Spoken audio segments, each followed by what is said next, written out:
A'udzu billahi minasyaitonir rajim. Bismillahirrahmanirrahim.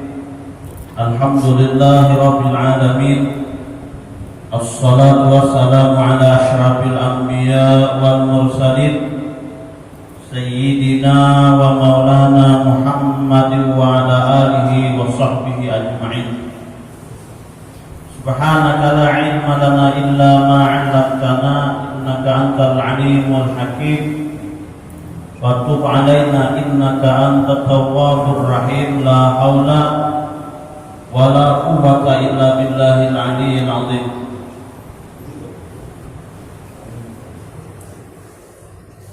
Jamaah salat subuh yang dimuliakan Allah Subhanahu wa taala, di dalam Al-Qur'an Allah Subhanahu wa taala berfirman, A'udzu billahi minasyaitonir rajim. Bismillahirrahmanirrahim. Ya ayyuhalladzina amanu kutiba 'alaikumus shiyam kama kutiba 'alal ladzina min qablikum la'allakum tattaqun. Ayat ini sering kita dengar, terlebih di bulan Ramadan, karena berkenaan dengan ayat yang menjelaskan tentang kewajiban puasa bulan Ramadan.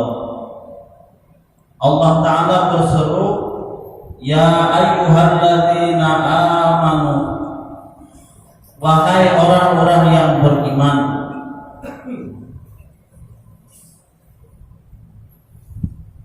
Maka yang disuruh oleh Allah Ta'ala untuk melaksanakan ibadah puasa adalah orang-orang yang beriman, karena hanya orang yang beriman yang mampu melaksanakan ibadah puasa.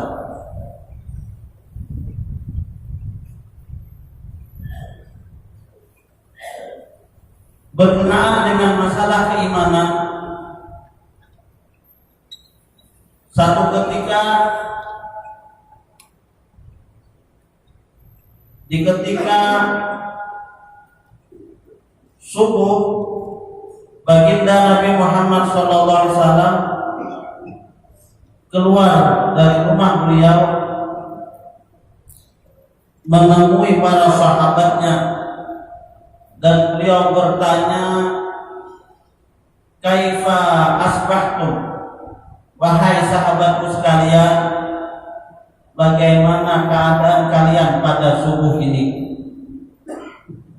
Dijawab oleh para sahabat ketika itu, qalu asbahna mu'minina billah, kami subuh ini masih beriman kepada Allah Subhanahu wa taala. Maka kembali baginda Rasulullah SAW bertanya, wa ma'alamatu imanikum,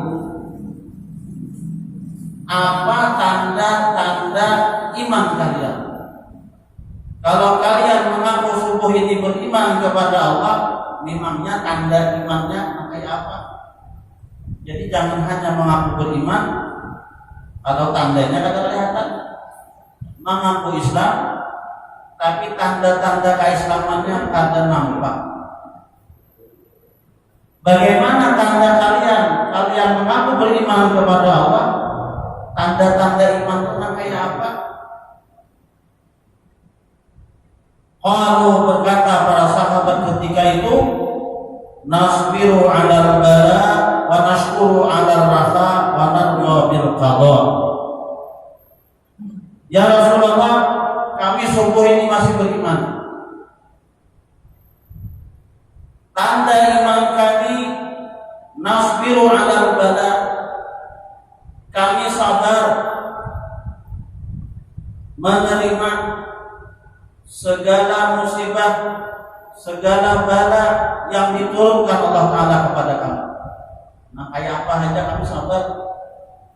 Sabar dalam arti kada pernah berkeluh kesah, menerima apapun yang diberikan Allah Ta'ala yang tidak sesuai dengan keinginan kita, kada pernah protes, ada kepekaan, kada ada kan Jangan marah-marah dengan istri di rumah, besarik-sarik apa aja pembukaan hari ini, jam ini kadang-kadang barang mulai. Masa aja kalau dia mau dimakan, sauran kalau menjulungi duit, kayak apa nama bukan. Apapun yang terjadi yang tidak sesuai dengan keinginan kita, sesuatu yang menyakitkan, ujar sahabat nasbiru alal bala, kami sabar aja menerima. Kadang pernah protes, kadang pernah curhat kepada orang lain. Kadang-kadang kita kisahnya di sahabat, tapi kisah kawan-kawan. Aku jadi rumah punya sakit banget ya. Laki kada begawi, duit kada tahu ya, nukar beres kada awak, segala-galanya. Anak ada teman kawari tangguhnya ujar, bintuha menyarikan, kurang tuha, cariwet pula ujar, asah nak boleh kibasah ujar. Kada sabar menghadapi musibah. Manusia, orang yang beriman kepada Allah selama hidup di dunia pasti ada musibah. Pasti ada musibah. Karena bagi orang yang beriman kepada Allah, dunia ini memang tempat untuk diuji dengan musibah atau ujian-ujian yang lainnya. Kadang kita seorang kepala rumah tangga, berisi bini, punya istri salehah, baik menurut patuh sama kita. Tapi ketika kita punya anak, nah anak pulang menjadi masalah. Ujar orang Banjar banyak berurutan dan anak kelakuan anak bisa berahakan sudah, nah baik-baiknya sudah, tapi tetap kelakuannya. Berarti ini ujian lawan kita, cobaan lawan kita. Nah kayak apa sabar kadang menghadapi. Kadang berisi bini bagus, anak bagus, ternyata berisi orang tua pulang. Ada benar, pokoknya bila ada orang tua dilawan orang tua, tadi dilawan seorang tua. Nah, ini berarti membutuhkan kesabaran. Bisi bini bagus, bisi anak bagus, orang tua bagus, mertua pulang. Bila datang mertua ke rumah kita, perang dunia kita, macam-macam. Kadang-kadang di rumah kita bagus, sudah tetangga pulang. Begitulah kehidupan kita orang yang beriman kepada Allah selama kita hidup terus diuji dan dicoba dengan cobaan-cobaan.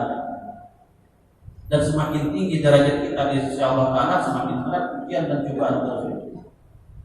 Nah, kata para sahabat, nasbiru ala bala, sungguh ini kami sabar atas segala bala yang diberikan Allah Ta'ala kepada kami. Ini tanda orang yang beriman, yang nantinya orang-orang yang seperti ini yang bisa melaksanakan ibadah puasa. Bila orang itu kata penyabar, kata kau puasa, panasnya aja harinya. Dilihat di dapur masih ada teh es. Orang pindah kada terlihat di rumah berdasar. Dilihat masih ada ayam panggang, apa bersahur kada habis. Rupanya bersahurnya terlambat jadi kada habis makannya. Jam 9 baru apa sudah. Nah, rumah kata minum. Ada sabar melihat yang bisa membuka semangat bersembilan. Ada sabar. Yang kedua, nasyukuru ala raha. Kami bersyukur atas segala kelebihan nikmat yang diberikan oleh Allah Ta'ala kepada kami. Ini yang hendak hidup bahagia banyaknya dipegang, insyaallah bahagia hidup. Banyak kita syukur, banyak kita sabar. Bahagia hidup. Jangan terlalu melihat nikmat orang, syukur yang kita. Bila kita akan bersyukur nikmat yang kita terima, melihat ampun orang terbanyak, sakit hati kita. Orang dengki kepada nikmat orang lain, separuh kenikmatan kita sudah hilang, separuh kebahagiaan hilang. Kita lihat nikmat orang terbanyak, ada ampun kita. Mari nyamannya dia orang itu. Merasa diri seorang bila sakit banget. Padahal kita pun sudah banyak mendapatkan nikmat. Nah, orang yang beriman, nasyukuru ala rafa, senantiasa bersyukur atas kelapangan-kelapangan di dalam kehidupannya. Alhamdulillah masih diberi sehat, alhamdulillah masih diberi mendengar, alhamdulillah masih bisa berjalan, alhamdulillah masih punya perasa, alhamdulillah dengan tetangga masih baik. Dan yang terpenting, alhamdulillah masih dijadikan Allah Ta'ala masih dipilih oleh Allah Ta'ala sebagai orang yang beriman. Syukur terus. Minimal kita habis sembahyang, habis sholat, berwirid, membaca Alhamdulillah sebanyak 33 kali sebagai wujud kita mensyukuri nikmat yang diberikan Allah Ta'ala kepada kita. Kemudian tanda kami beriman di subuh ini ya Rasulullah, wa narda bil qada, kami rida dengan ketentuan Allah Ta'ala. Nah, kayak apa aja Allah Ta'ala berikan kepada kami rida aja. Kalau di rukun iman apa rukun iman yang keenam ya, percaya dengan qada, artinya menerima. Nah, kayak apa aja ketentuan yang terjadi kepada diri kita yang sudah tercatat di zaman azalinya, kita menerima aja.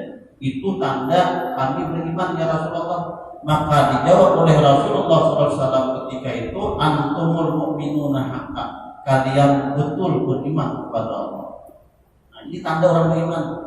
Jadi yang pertama, tanda orang yang beriman itu senantiasa bersyukur, yang kedua senantiasa bersabar, yang ketiga menerima ketentuan Allah dari Allah Subhanahu wa Ta'ala.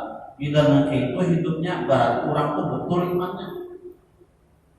Nah, maka kembali kepada ayat Al-Quran, ya ayyuhalladzina amanu, wahai orang-orang yang beriman, yang diseru, yang dipanggil untuk melaksanakan ibadah puasa ini adalah orang yang beriman.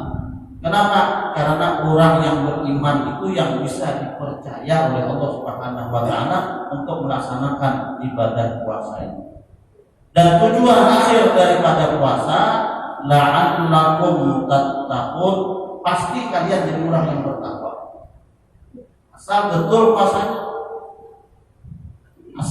puasanya, zahir dan batinnya, insyaallah la'allakum tattaqun, pasti jadi orang yang bertakwa kepada Allah Subhanahu wa Ta'ala.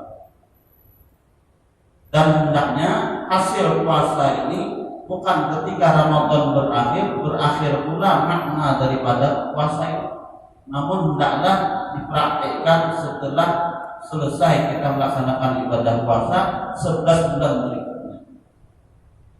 Bapak Ibu yang dimuliakan Allah, dalam satu hadis baginda Nabi Muhammad SAW bersabda, ada 5 anugerah Allah Ta'ala, ada 5 penghargaan Allah Ta'ala kepada orang-orang yang puasa di bulan Ramadan, yang mana 5 penghargaan ini belum pernah diberikan kepada umat-umat yang lain, cuma kepada umat baginda Nabi Muhammad SAW yang puasa di bulan Ramadan. Jadi ada 5 penghargaan, yang memberi penghargaannya Allah Ta'ala langsung, lawan kita yang puasa di bulan Ramadan. Yang pertama, bau mulut orang yang puasa di hadapan Allah Ta'ala lebih harum daripada minyak harum misik. Belum pernah minyak harum misik itu kayak kasturi. Mungkin kalau di dunia, mungkin minyak harum ini minyak harum paling istimewa. Mungkin harganya pun kita akan tahu berapa mahalnya. Nah, nanti di hadapan Allah Ta'ala, bau mulut orang yang puasa, yang tentunya kalau usah dikisah lagi pasti kada nyaman baunya. Namun tidak nyamannya bau mulut orang yang puasa, tidak enaknya bau mulut orang yang puasa di hadapan Allah Ta'ala itu paling harum sudah. Kenapa demikian? Karena Allah Ta'ala mencintai orang yang puasa. Nah, kayak orang berpacaran, tapi kada bagus mah berpacaran. Ujar orang berpacaran ya, kalau sudah cinta, bulat tahi kambing rasa coklat. Padahal tahi kambing itu kayak apa aja, tak rasa tahi kambing. Cuma karena ini cinta, ibadah aja rasa coklat. Bau mulut orang yang puasa itu kayak apa aja membawa, tak baunya kada nyaman. Cuma karena Allah Ta'ala cinta kepada orang yang puasa tadi, Allah Ta'ala ganti bau mulut yang kada nyaman tadi lebih harum daripada minyak harum misik. Tapi nanti di akhirat di hadapan Allah Subhanahu wa taala. Jadi sampai segitunya balasan Allah taala, sampai yang kada bagus ketika kita berpuasa, yang kita anggap jelek ketika kita berpuasa, artinya akibat daripada kita menahan, maka akibat kita menahan daripada berbicara ketika puasa, bicara yang tidak baik, hal-hal yang tidak semestinya kita bicarakan, sehingga mulut kita berbau tidak enak, ternyata di hadapan Allah Ta'ala nanti diganti dengan harum yang luar biasa sebagai tanda cinta Allah Ta'ala kepada kita. Nah, oleh karena itu kan di dalam fikih diatur jangan sampai dihilangkan bau yang katanya di mulut tadi. Di antaranya harus usah bersiwak, lebih-lebih bersihkan gigi, dijaga seharian. Apalagi kalau sambil misalkan jam 9, jam 10 kuring, hendak zuhur bangun bau benar tuh. Nah, dalam fikih diatur jangan bau kumur tuh. Kalau tak masuk ada lagi. Nah, jadi jaga aja bau mulut itu. Itu yang pertama, penghargaan Allah Ta'ala. Bau mulut yang tidak sedap diganti oleh Allah Ta'ala dengan bau harum misik nanti di hadapan Allah Subhanahu wa Ta'ala. Penghargaan yang kedua, kata baginda Rasulullah di dalam hadis beliau bahwasanya seluruh ikan yang ada di sungai dan di lautan semuanya memintakan ampun kepada Allah untuk mereka-mereka yang puasa sampai mereka berbuka. Mulai imsak tentu sampai nanti buka puasa, iwak yang ada di sungai, iwak yang ada di lautan semuanya memohon kepada Allah Ta'ala supaya orang yang puasa diampuni dosanya. Nah, iwak aja memintakan ampun, masa kita yang puasa kada minta ampun Allah Ta'ala? Nah, makanya puasa banyak itu istighfar.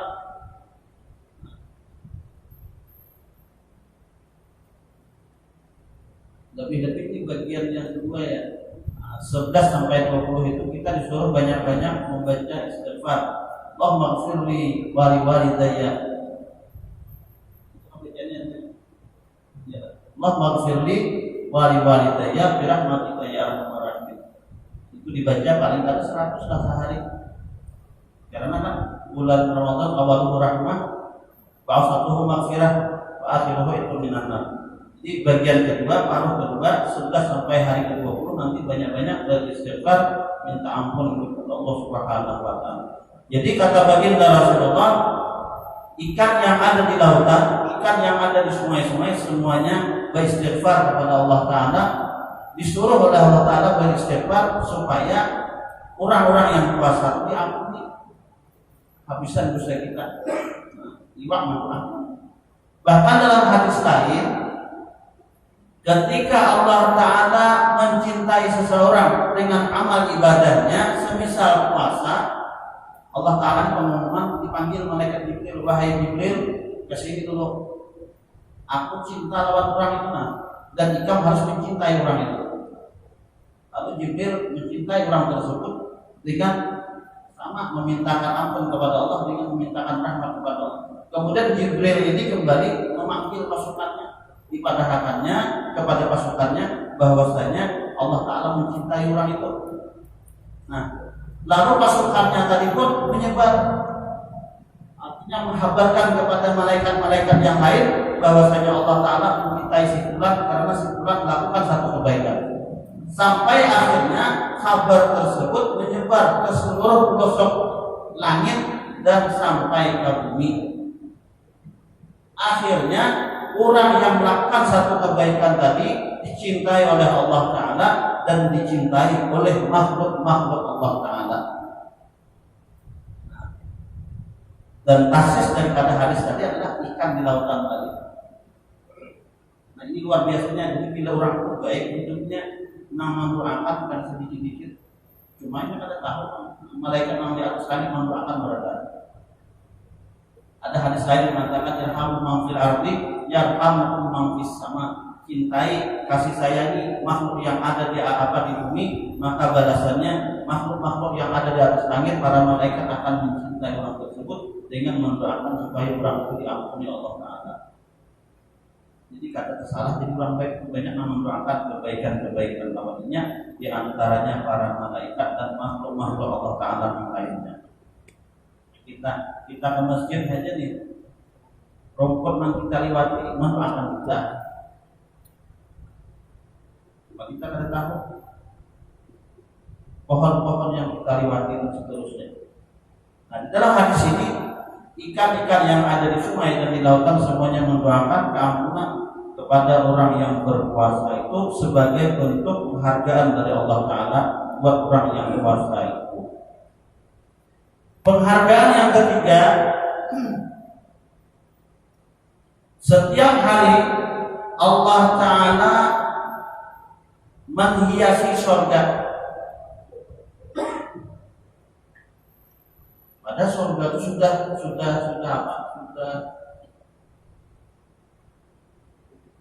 artinya surga itu kan tempat yang sungguh sangat luar biasa indahnya, tapi oleh Allah Ta'ala setiap hari ditambah, dihiasi, dibagusi. Bukan artinya bagus, cuma supaya seolah-olah ini merupakan satu hal yang dilakukan untuk menyambut tamu istimewa. Biarnya ada pengantinan, ya Allah, ada pengantinan. Kira-kira sebulan 2 bulan sudah persiapan, panggungnya di mana, tempat makannya di mana, kayak apa segalanya, apa aja namanya, pelaminan, apa seterusnya itu. Nah, dihiasi sebagus mungkin.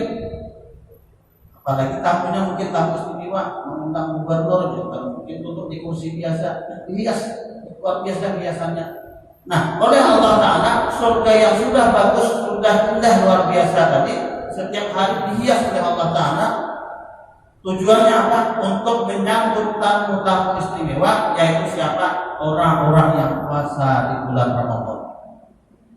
Bahkan disampaikan oleh Allah Ta'ala kepada surga, wahai surga, sebentar lagi orang-orang yang puasa di bulan Ramadan akan datang kepada kalian. Pasangan surga mendengar banyak orang yang masukkan ke dalam surga. Siapa? Orang-orang yang puasa di bulan Ramadan tadi istimewakan, disambut semeriah-meriahnya. Kalau ibarat orang datang haji pakai apa nih namanya, pintu gerbang orang Banjar dalam sekipik, nanti ulah selamat datang. Nah, datang udah aku masuk. Selamat mendatang, udah. Tiba di pakai rabanya, pakai apa macam-macam, pakai payung hadrah macam-macam menyambut orang yang datang haji dan dimuliakan. Nah, begitu pula orang-orang yang puasa ketika hendak memasuki surga dihias, diistimewakan oleh Allah Subhanahu wa Ta'ala dari tamu-tamu yang lainnya.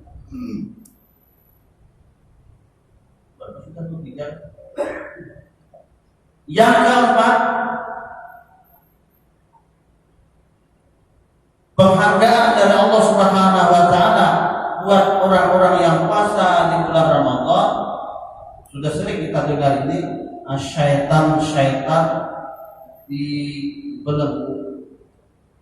Kalau bahasa ulun, syaitan ditangkap ya dikurung.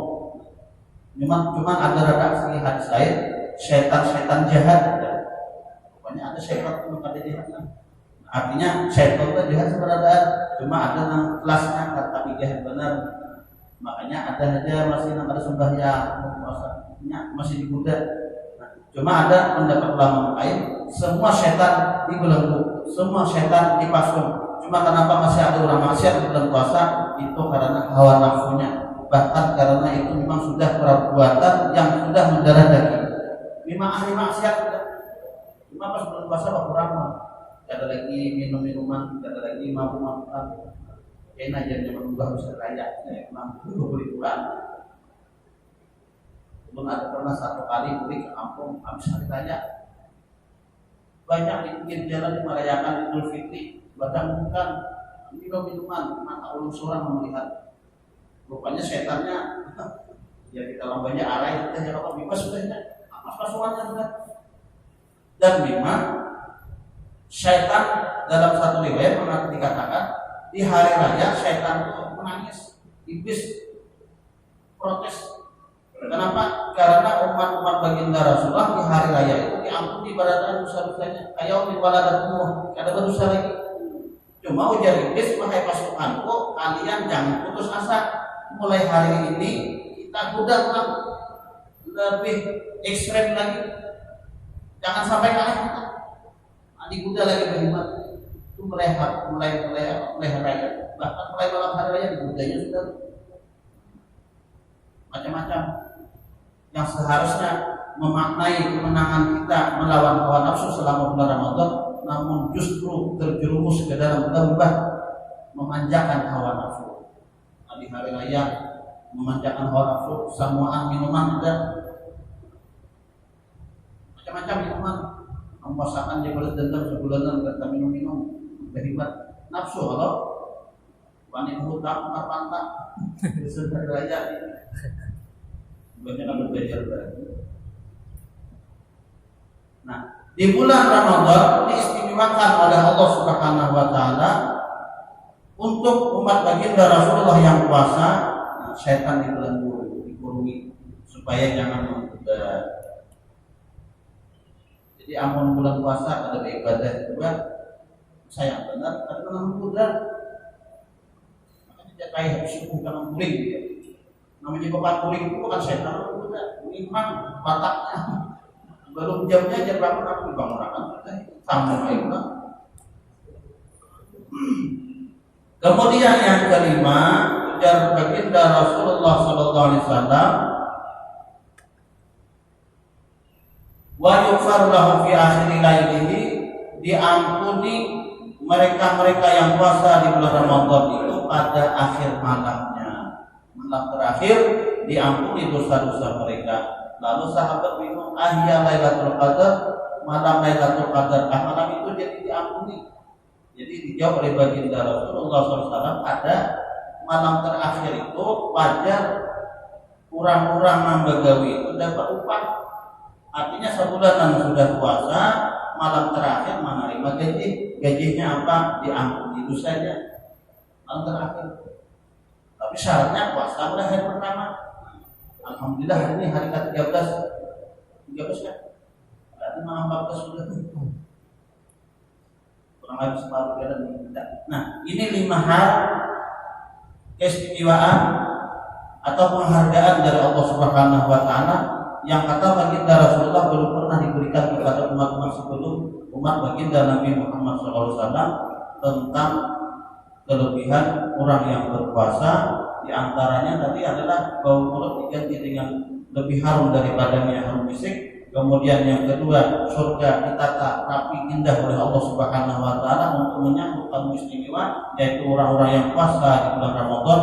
Kemudian yang berikutnya di antaranya adalah bahwasanya setan dibelenggu supaya jangan menggoda orang-orang yang puasa. Kemudian diampuni segala dosanya pada malam terakhir daripada bulan Ramadan. Serta tadi bahwasanya seluruh ikan yang ada di lautan, ikan yang ada di sungai, semuanya beristighfar meminta ampun kepada Allah buat orang-orang yang berpuasa sampai mereka berbuka di sore harinya.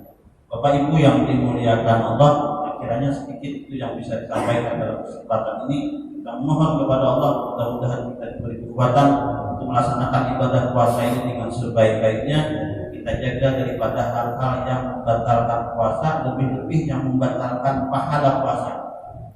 Pahalanya itu tanpa perlu dijaga. Amun membatalkan puasanya mungkin ahwanya sudah jangan makan, jangan minum, jangan berhubungan suami istri siang. Yang kadang-kadang kita sadari ini namun membatalkan pahalanya. Nah, oleh karena itu hendaklah kita puasa di tingkatan yang kedua minimal itu, dan kalau tingkatan yang ketiga mungkin kita kawan. Tingkatan apa ya? Tingkatan khawas, puasa orang khusus, yaitu menjaga seluruh batang tubuh kita daripada berbuat maksiat. Jangan sampai mengerjakan pekerjaan yang dilarang oleh Allah Ta'ala dalam bulan Ramadan. Kemudian kita tambah dengan amalia-amalia yang lain. Kita perbanyak membaca Al-Quran, kita perbanyak membaca salawat kepada baginda Rasulullah SAW. Kemudian mungkin diperbanyak dengan bersedekah, atau kita orang Banjar berbagi atau apa tuh kebukaan, satu membagi, satunya membagi juga bergantian. Nah itu dianjurkan, bahkan Rasulullah itu dikatakan dalam sebuah hadis, ajwadan nas di syahri Ramadan, paling pemurah di bulan Ramadan. Rasulullah itu pemberian luar biasa, dermawannya luar biasa, tapi ketika bulan Ramadan, nah dermawannya Rasulullah itu kata awak ada daya komangan ini, dermawannya luar biasa. Mudah-mudahan kita yang punya kelebihan rezeki mungkin bisa berbagi, bahkan walaupun mungkin memberi orang yang berbuka puasa satu biji kurma pun kita akan mendapatkan pahala seperti orang yang puasa itu tanpa mengurangi pahala orang tersebut. Demikian, mudah-mudahan ada manfaat, mudah-mudahan panjang umur, sehat badan, bisa melaksanakan segala kewajiban kita kepada Allah. Mudah-mudahan segala dosa dan kesalahan kita diampuni oleh Allah Ta'ala. Mudah-mudahan kita selamat dunia dan akhirat, hidup dalam keadaan kita beriman kepada Allah. Mudah-mudahan kita punya keturunan yang saleh dan salihah, dan mudah-mudahan kita mendapat kebahagiaan, keselamatan dunia dan akhirat, kita berkumpul di dalam surga bersama baginda Rasulullah SAW. Amin ya rabbal alamin. Akhir kalam, assalamualaikum warahmatullahi wabarakatuh. Al-Fatihah. Bismillahirrahmanirrahim. Alhamdulillah. Iyyaka na'budu wa iyyaka nasta'in. Ihdinas siratal mustaqim, siratal ladzina an'amta 'alaihim. Amin ya Allah ya rabbal alamin. Bismillahirrahmanirrahim. Alhamdulillah rabbil alamin. Allahumma shalli wa sallim ala sayyidina Muhammad wa ala alihi wa sahbihi ajma'in. Allahumma inna nas'aluka ridhaka wal jannata wa na'udzu bika min sakhatika wan nar. Allahumma innaka 'afuwwun karim tuhibbul 'afwa fa'fu 'anna.